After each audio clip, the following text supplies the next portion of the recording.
Hello everyone, welcome to Hindi voice. Professor Mitra 40 की दहली के करीब पहुंच चुके थे, किंतु थे अभी तक अविवाहित। यह बात नहीं थी कि वे विवाह करना ही न चाहते थे, पर वे जैसी आदर्श पत्नी खोज में थे वैसी उन्हें अभी तक कहीं न मिलती थी। प्रोफेसर मित्रा स्वभाव से ही उदार और सुशील थे। रंग सांवला, कद ऊंचा और चेहरा सुडौल था। वे बहुत कम बोलते थे। स्वभाव के कुछ झक्की थे, पर थे आदमी अच्छे। कभी घंटों में इस पर हाथ की कोहनियां टिकाए, गालों पर हाथ रखे वे विचार मग्न बैठे रहते थे। और कभी बातचीत करते करते कुछ ख्याल आ जाता तो वे बिना कुछ बोले ही बातचीत समाप्त करने के लिए उठ खड़े हो जाते थे। परंतु लड़के उन्हें चाहते थे और उनका आदर भी करते थे। वे फिलॉसफी के प्रोफेसर थे। सेकेंड ईयर के एक लड़के कांति किरण को वे बहुत चाहते थे। कांति किरण एक निर्धन परिवार का लड़का था। उसकी फीस और पढ़ाई का कुल खर्च प्रोफेसर मित्रा अपने पास से देते थे। कांति किरण सच्चरित्र, सुशील, तीक्ष्ण बुद्धि और मेधावी था। यही कारण था कि आर्थिक सहायता करने के अतिरिक्त प्रोफेसर मित्रा उससे स्नेह भी करने लगे। प्रोफेसर मित्रा अविवाहित थे ही। शहर से जरा हटकर उनका एक बड़ा सा बंगला था, जिसमें रहने वाला उनके अतिरिक्त और कोई न था। उन्होंने एक दिन कांति किरण से अपने बंगले पर ही रहने को कहा और कांति किरण तब से उन्हीं के बंगले पर रहने लगा। इस प्रकार प्रोफेसर मित्रा ने अपने सूने जीवन में एक साथी का निर्माण कर लिया। गर्मी की लंबी छुट्टियों के बाद जब कॉलेज खुला तो नई भर्ती होने वाली लड़कियों में कांति किरण की भांति एक लड़की मृणाल पर भी प्रोफेसर मित्रा की अनुकंपा विशेष रूप से हो गई। यह मृणाल कौन थी, कोई नहीं जानता था। मैट्रिक उसने कलकत्ता से ही पास किया था। अपनी विधवा माँ के साथ कुछ ही दिन हुए यहाँ आई थी। मृणाल की मां निर्धन थी। यही के लड़कियों की मिडिल स्कूल में वह उपपाठिका होकर आई थी। मृणाल की मां और प्रोफेसर मित्रा में कब पहचान हुई यह कोई नहीं जानता, किंतु मृणाल के भी पढ़ने का सारा खर्च प्रोफेसर मित्रा ने अपने ऊपर ले लिया। यही नहीं कि प्रोफेसर मित्रा केवल कांति किरण और मृणाल को ही आर्थिक सहायता देते हो, वे और भी बहुत से गरीब लड़कों की सहायता करते थे। बैंक में उनका कोई हिसाब न था। हर महीने की तनख्वाह उनके आवश्यक खर्च को निकालकर इसी प्रकार निर्धन विद्यार्थियों की सहायता में उठ जाती थी। वे प्रायः कहा करते थे, हर महीने मुझे इतने रुपए मिलते हैं, मैं उन्हें इस प्रकार न बांट दूं तो क्या करूं? न स्त्री न बच्चे, रुपयों का संग्रह करके मैं करूंगा क्या? मृणाल की माँ को महीने में कुल 30 रुपए मिलते थे, जो दोनों माँ बेटी के लिए सम्मान के साथ रहने के लिए पर्याप्त नहीं थे। परंतु प्रोफेसर मित्रा की सहृदयता ने उन्हें कभी किसी प्रकार के कष्ट का अनुभव न होने दिया। सजातीय होने के कारण उनकी घनिष्ठता बहुत बढ़ गई। सप्ताह में एक बार प्रोफेसर मित्रा मृणाल की मां से मिलने जाते और मृणाल तो प्रायः रोज ही 1-2 घंटे प्रोफेसर मित्रा के यहाँ बिताती थी। मृणाल लॉजिक की, जिसे प्रोफेसर मित्रा ही पढ़ाते थे, बड़ी अच्छी छात्रा थी। प्रोफेसर मित्रा उससे बहुत खुश रहते थे। मृणाल अपनी माँ की पहली संतान थी। माँ बेटी का रिश्ता जाने बिना प्रायः लोग उन्हें बड़ी छोटी बहन समझते थे। मृणाल के जन्म के कुछ ही समय बाद मृणाल के पिता का देहांत हो गया था।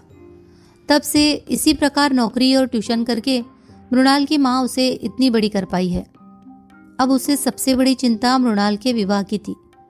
जिस लड़की को उसने कष्ट से पढ़ा लिखा कर पाल पोस कर इतनी बड़ा किया है, उसे किसी सुयोग्य वर के हाथों सौंप कर ही वह निश्चिंत हो सकती है। वह पढ़ा लिखा, कुलीन वंश का और खाते पीते घर का हो, जिससे उसकी मृणाल सुखी रहे। यही मृणाल की माँ की कामना थी। निर्धनता का जो कटु अनुभव मृणाल की माँ को था, वह भूलने के योग्य नहीं था। उसी निर्धनता के दलदल में वह जानबूझकर अपनी बेटी को नहीं फंसाना चाहती। इसीलिए तो मृणाल 18 वर्ष की हो जाने पर भी अविवाहित थी। मृणाल की माँ को जब मालूम हुआ कि प्रोफेसर मित्रा अविवाहित है, तो वह सोचने लगी कि मृणाल और प्रोफेसर मित्रा की जोड़ी तो बुरी नहीं रहेगी। प्रोफेसर मित्रा की उम्र वैसे कुछ ज्यादा भी नहीं है। इसके अतिरिक्त मेरी मृणाल रानी बनकर भी तो रहेगी। एक दिन मृणाल की माँ ने निश्चय किया, वह प्रोफेसर मित्रा से उनके अविवाहित रहने का कारण पूछेगी। उस दिन शाम को जब प्रोफेसर मित्रा आए तो उसने साहस करके ये सवाल उठाया, मित्रा साहब, मैंने सुना है कि आपने अभी तक विवाह नहीं किया है। यदि आपको कोई अड़चन न हो तो क्या मैं जान सकती हूँ कि इस संन्यास का क्या कारण है? प्रोफेसर मित्रा के सामने ऐसा सवाल भी इस घर में उनसे कभी होगा वह न जानते थे। बोले, मैंने आज तक विवाह की ओर ध्यान ही नहीं दिया। क्यों नहीं दिया कह नहीं सकता। अब तक नहीं दिया तो अब तो ध्यान देना चाहिए। शाम को लौट कर जाते हैं तो क्या वीरान सा घर आपको अच्छा लगता है? प्रोफेसर मित्रा हंसकर बोले, नहीं, घर तो वीरान नहीं रहता, कांति किरण रहता है। अक्सर मृणाल आ जाती है, फिर नौकर चाकर भी तो रहते हैं। मृणाल की माँ तनिक हंसकर बोली, नौकर चाकरों से कहीं घर आबाद हुआ है? और कांति किरण का क्या? उसकी पढ़ाई खत्म हुई 2 महीने बाद अपने घर चला जाएगा। मित्रा साहब हंसकर बोले, मृणाल तो रहेगी। मृणाल की माँ जरा गंभीर होकर बोली, हाँ, मृणाल तो रहेगी, पर ऐसे रहने से क्या होता है? मैं मृणाल के लिए कह रही हूँ, अब मृणाल के साथ गृहस्थी बसाओ, मैं भी उसके हाथ पीले करके निश्चिंत हो जाऊं। प्रोफेसर मित्रा चौंक पड़े।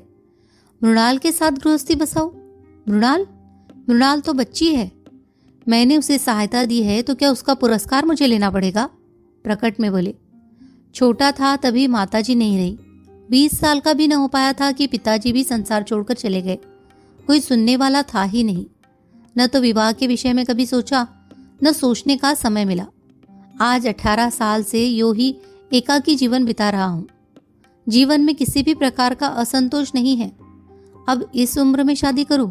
अब तो बूढ़े होने में अधिक देर नहीं है। मृणाल की माँ बोली, यही तो शादी की उम्र है, बचपन की शादी किस काम की? और हाँ मित्रा साहब, तुमने मुझे माँ कहकर सम्मान दिया है, अब उस सम्मान की रक्षा भी तुम्ही को करनी पड़ेगी। मेरी मृणाल को तुम देखते आ रहे हो, बुरी लड़की नहीं है। चाल ढाल, बात व्यवहार, रूप रंग में किसी सुंदर से सुंदर लड़की के सामने खड़ा कर दो तो कुछ ज्यादा ही रहेगी, कम नहीं। यदि तुम उससे विवाह करने का आश्वासन दे दो तो मेरी बड़ी चिंताएं दूर हो जाए। प्रोफेसर मित्रा गहरी चिंता में डूब गए। कल्पना की आंखों से बालिका मृणाल को गृहिणी मृणाल के रूप में उन्होंने अपने घर में घूमती हुई देखा। नौकरों से वह ठोक ढंग से काम ले रही है। घर में कोई अव्यवस्था नहीं, सभी काम सुचारू रूप से हो रहे हैं। प्रोफेसर मित्रा को अब घर के किसी भी काम की ओर ध्यान देने की जरूरत नहीं रहती। इसी समय मृणाल की माँ की बात से वह चौंक से उठे। मृणाल की माँ कह रही थी, मित्रा साहब चिंता न करो, मेरी मृणाल को स्वीकार कर लो, वह तुम्हारे घर को स्वर्ग बना देगी।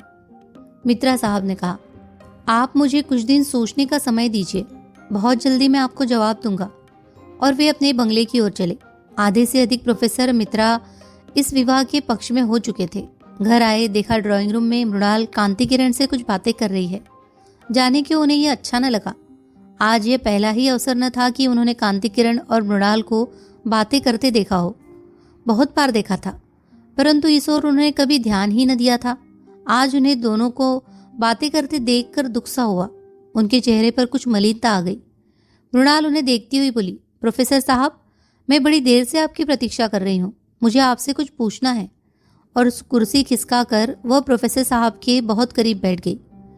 प्रोफेसर साहब का जी आज पढ़ाने में नहीं लग रहा था, यह मृणाल ने ध्यान से देखा। वह बोली, आपकी तबीयत कुछ खराब जान पड़ती है, आप उदास है, रहने दीजिए, मैं कल पढ़ लूंगी, आप आराम कीजिए। प्रोफेसर मित्रा मृणाल को अपने पास से इतनी जल्दी न जाने देना चाहते थे। मृणाल को वह पहले ही बहुत ज्यादा चाहते थे, फिर आज उसकी माँ ने विवाह का प्रसंग छेड़कर मृणाल के प्रति उनकी सारी कोमल भावनाओं को जागृत कर दिया। वे बोले, पढ़ो मत, कुछ देर पास बैठो मृणाल। मृणाल बैठ गई। मित्रा ने कई बार उसके सुंदर मुख और अल्हड़ यौवन को ध्यान से देखा। उन्होंने निश्चय किया कि विवाह करूंगा। मैं जिस आदर्श रमणी को खोज रहा था वह मृणाल ही है। उससे कल्पना जगत में मृणाल उनकी गृहिणी, बंगले की अधीश्वरी, उनके बच्चों की माँ सब कुछ बन गई। इधर मृणाल को बैठे बैठे 20 मिनट हो गए। उसने पूछा, जाऊं? रात बहुत हो जाएगी तो माँ बहुत घबराएगी। प्रोफेसर मित्रा चौंक पड़े। बोले, हाँ मृणाल, रात बहुत हो गई, चलो तुम्हें छोड़ आता हूँ। आप क्यों तकलीफ करते हैं, ड्राइवर से कह दीजिए, मृणाल ने कहा। पर प्रोफेसर साहब न माने। वे बोले, नहीं, चलो मैं ही छोड़ आऊंगा। और वे मृणाल को लेकर चले। ड्राइवर तो था भी नहीं। ऐसी हालत में प्रायः कांति किरण ही उसे छोड़ने जाया करता था। इस वार्ता में भी ड्राइवर की जगह मृणाल का मतलब कांति किरण से ही था। प्रोफेसर साहब मृणाल को छोड़कर आए। उस दिन रात भर वे न सो सके। विवाह की चिंता में उन्हें सारी रात नींद न आई। दूसरे ही दिन उन्होंने बैंक अकाउंट खोलने का भी निश्चय किया। घर गृहस्थी का सब कुछ तो अब उन्हें संग्रह करना ही पड़ेगा। अब लापरवाही से काम नहीं चलेगा। सुबह उठते ही उन्होंने कांति किरण को बुलवाया। मालूम हुआ कि कांति किरण आज सवेरे से ही कहीं चला गया है। कांति किरण के द्वारा वे एक बहुत बढ़िया पलंग का ऑर्डर देने वाले थे। मृणाल के लायक उनकी समझ में उनके घर में कोई भी सामान नहीं था। सभी सामान ठीक और अच्छा बनवा कर रखना पड़ेगा। अकेले आदमी की बात और होती है और गृहस्थ की और। इसी चिंता में सुबह का भी सारा समय बीत गया। कॉलेज जाने का समय हो गया। उन्होंने भोजन किया, शोफर से कार निकलवाई। उन्होंने सोचा कि पहले मृणाल के घर जाकर उसकी माँ को विवाह के विषय में अपनी स्वीकृति की सूचना दे दे और फिर कॉलेज जाए। विवाह करना ही है तो फिर देर करने से क्या फायदा। वे कार स्टार्ट कर ही रहे थे कि एक साइकिल सवार आ उपस्थित हुआ और उसने एक लिफाफा प्रोफेसर साहब को दिया। पत्र में लिखा था, माननीय प्रोफेसर साहब, हम दोनों यानी मैं और मृणाल अंतरजातीय विवाह के नियमों के अनुसार आज विवाह सूत्र में बंधने जा रहे हैं। विवाह की रजिस्ट्री के लिए हमें आज कचहरी जाना पड़ेगा। अतएव आज हम दोनों कॉलेज न आ सकेंगे, क्षमा कीजिएगा। हम हैं आपके आशीर्वाद के अभिलाषी, कांति किरण, मृणाल। पत्र पढ़कर एक फीकी सी हंसी के साथ प्रोफेसर मित्रा ने अपनी कार कॉलेज की ओर बढ़ा दी। आप सुन रहे थे सुभद्रा कुमारी चौहान जी की कहानी प्रोफेसर मित्रा। कहानी अगर आपको पसंद आई हो तो प्लीज़ इसे लाइक कीजिए, शेयर कीजिए और कमेंट कीजिए। और अगर आप हमारे चैनल पर नए हैं तो प्लीज़ इसे सब्सक्राइब भी कर लीजिए। धन्यवाद।